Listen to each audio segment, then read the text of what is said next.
Hey, what's up? Welcome back dito sa ating channel dito sa Bobs TV. Alright, so tayo babalik muli mga babayan at ngayon ay pag-uusapan natin. No? Ito pong latest at breaking news mga babayan dahil di umano, no, napapabalita, no, ugong-ugong, nasisibakin po at tatanggalin sa pwesto itong si Senator Chis Escudero at Martin Romualdez. No, dahil po yan sa mga flood control scandal o mga flood control projects mga babayan. Okay, so yan ang ating alamin ngayon at pag-uusapan. Pero syempre bago ang lahat, please don't forget to subscribe, like, share, comment dyan sa comment section. At syempre shoutouts tayo sa mga followers natin. Maraming salamat sa inyong suporta. Okay, so ito na nga mga babayan, no? Sa kaliwat kanan, no, na mga nangyayari ngayon, no, dito po sa ating mga flood control projects na anomalya, no, nasasangkot nga mga babayan, sinasabi, no, na di umano nasasangkot, no, itong Senado at Kongreso pagdating po diyan sa mga flood control projects mga babayan. Well, wala pa naman napapatunayan, pero no, syempre sila yung may hawak ng mga project budget mga babayan. Sila yung nag-uusap-usap diyan, no, at sila rin, no, yung nagko-control sa mga budget ng mga project, 'di ba? Kasi nga nagkakaroon ng mga insertions mga kababayan, di ba? Okay, so ito sabi dito sa Politico mga babayan, no, whispers of leadership coup are shaking both the Senate and House of Representatives as the scandal over alleged anomalies in flood control projects splashes mud on both chambers of Congress mga babayan. No? Kumbaga, nagbabatuhan sila ng putik mga babayan. Nagtuturuan, nagsisisihan, no, kung sino ang may kasalanan at tila ibinabalik nila yan, no, sa ating Pangulong Bongbong Marcos. Sinisipa. No, samantalang sila yung mga nagkakaroon ng insertions ayon sa mga investigasyon mga kababayan.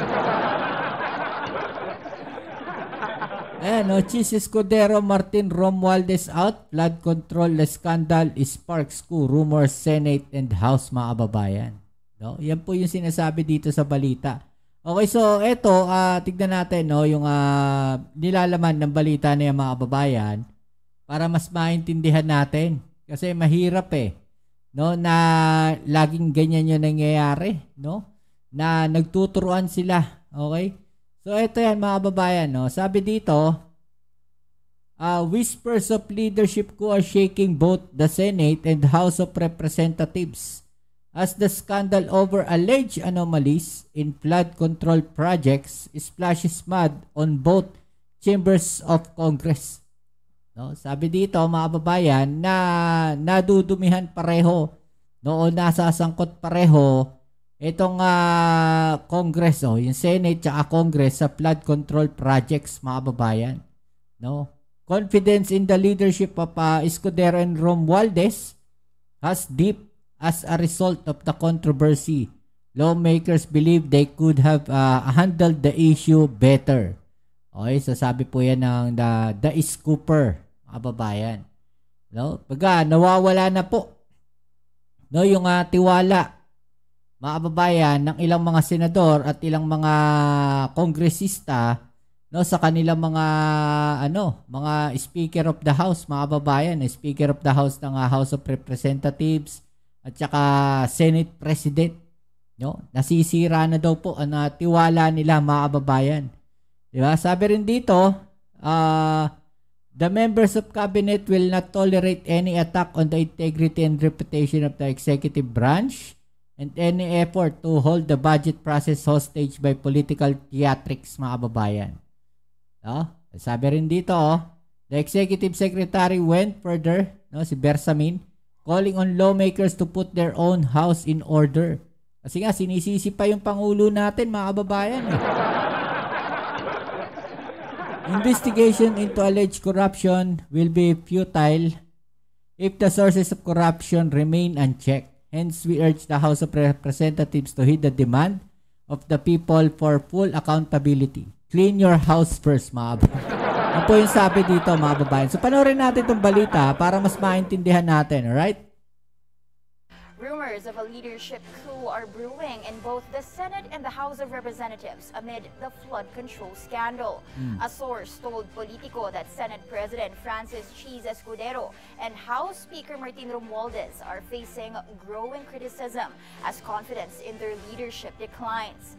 In the House, Majority Leader Sandro Marcos and Bacolod Representative Albi Benitez are seen as potential challengers, while in the Senate, Tito Soto and Alan Peter Cayetano are rumored contenders. Both leaders retained their posts when Congress opened in July, even as the controversial 2025 budget now faces review by the Supreme Court. Executive Secretary Lucas Bersamin accused some House members of shifting blame onto the executive branch and urged them to clean their house first. Okay, so yan mga kababayan yung balita, no, na ang ugong-ugong ngayon, no, malakas, no, na di mo na ipapalit, no, itong si Sandro Marcos, mga kababayan, at saka itong si Tito Sen, no, mukhang mawiwindang pati ang mga Duterte dito, mga kababayan. Kasi nga, alam naman natin, no, na yun nangyari doon po sa kaso ni VP Sara Duterte, yung impeachment case, mga kababayan, di ba? Tapos sa karamihan pa, no, na nasa majority, mga nasa kaalyado po, no, ni VP Sara Duterte. Ngayon, kung masisibak sa pwesto yan si Cheese, malaking epekto po niyan, mga kababayan.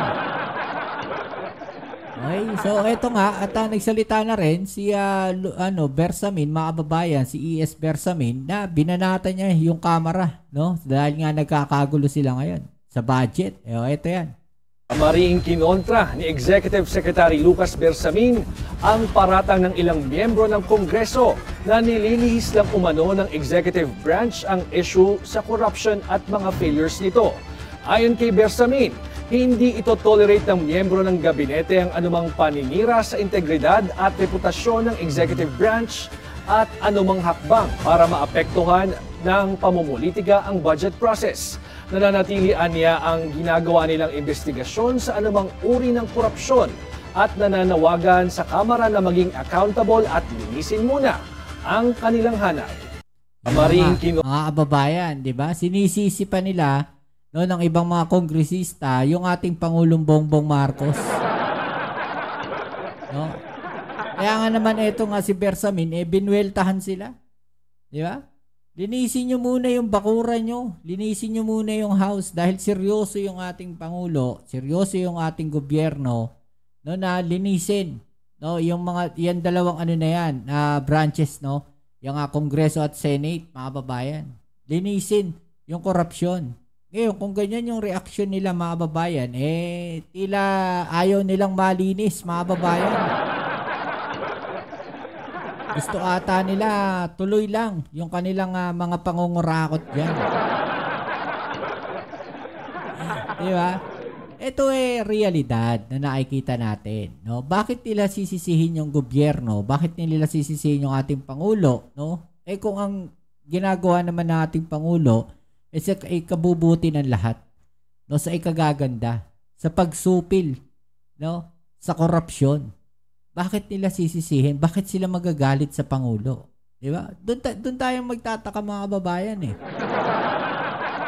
Imbis na suportahan nila, no, yung ating Pangulong Bongbong Marcos, di ba, mga babayan, parang sinisisi pa nila, no, na namumulitika yung ating gobyerno. Namumulitika yung ating Pangulo, mga babayan. Imbis na suportahan nila, no, na supilin ang korupsyon, no, diyan sa mga budget na yan, mga babayan, sa mga proyekto na yan, 'di ba? Especially yung flood control projects, 'di ba? Bilyon-bilyon, mga babayan. No? Yun nawawalang pera, 'di ba? Na napupunta lamang sa bulsa ng kung sino-sino. 'Di ba? O ano masasabi niyo diyan, mga kababayan, no, sa mga balita na 'to? I-comment na lang po sa ibaba ang mga opinion na atin yung pag-usapan, all right? Kayo po ba ay payag no, na tanggalin, no, etong Senate President at House Speaker, no, at palitan ng iba at ituloy yung mga investigasyon pagdating po diyan sa mga usapin ng korupsyon, mga kababayan. No? Okay? So, yan muli. Maraming salamat sa lahat ng mga patuloy na suporta dito sa ating channel. Kita-kits tayo sa ating next video upload. Ito muli ang inyong Kuya Mobs sa Mobs TV. Peace. I'm out.